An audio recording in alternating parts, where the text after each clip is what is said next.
persons, each of mass m, are standing at the two extremes of a railroad car of mass m resting on a smooth track.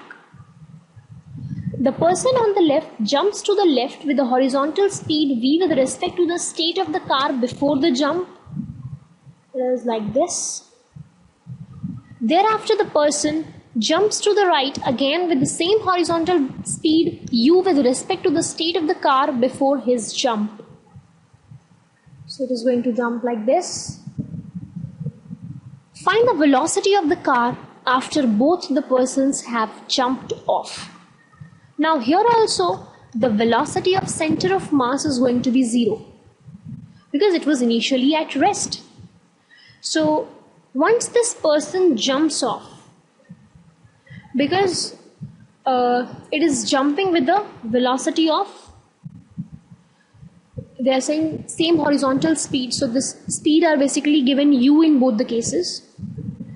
So I can say that m into u, because this is jumping with a velocity of u to the left, so its momentum is mu. It will be conserved, that is, it's going to be 0, so it must be equal. Now this much system will be left, so I'm assuming that this system moves to the right with a velocity of v once this person jumps off. So then I can write it as m plus m system moves with the velocity of v. This actually gives me the value of this v to be mu upon m plus n. Now this whole of the system is moving to the right with this much velocity. Now this person jumps off, then again the momentum needs to be conserved. So I can write down that m into u, because it was moving with u with respect to this, must be equal to m v dash, because this is what I have assumed to be the final velocity of this car, plus m into v plus u, because this is already moving with the v velocity. Getting my point? So everything is clear. Why I have taken mu is simply because mass of the system is m plus m. Its velocity is this. So this into this is mu.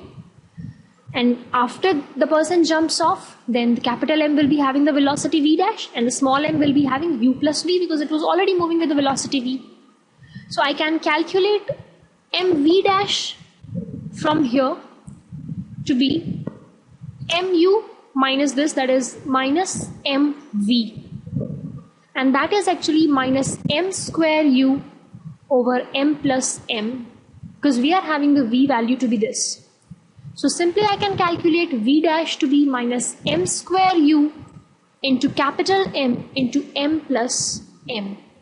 So this is actually the final velocity of the car after both the persons have jumped off.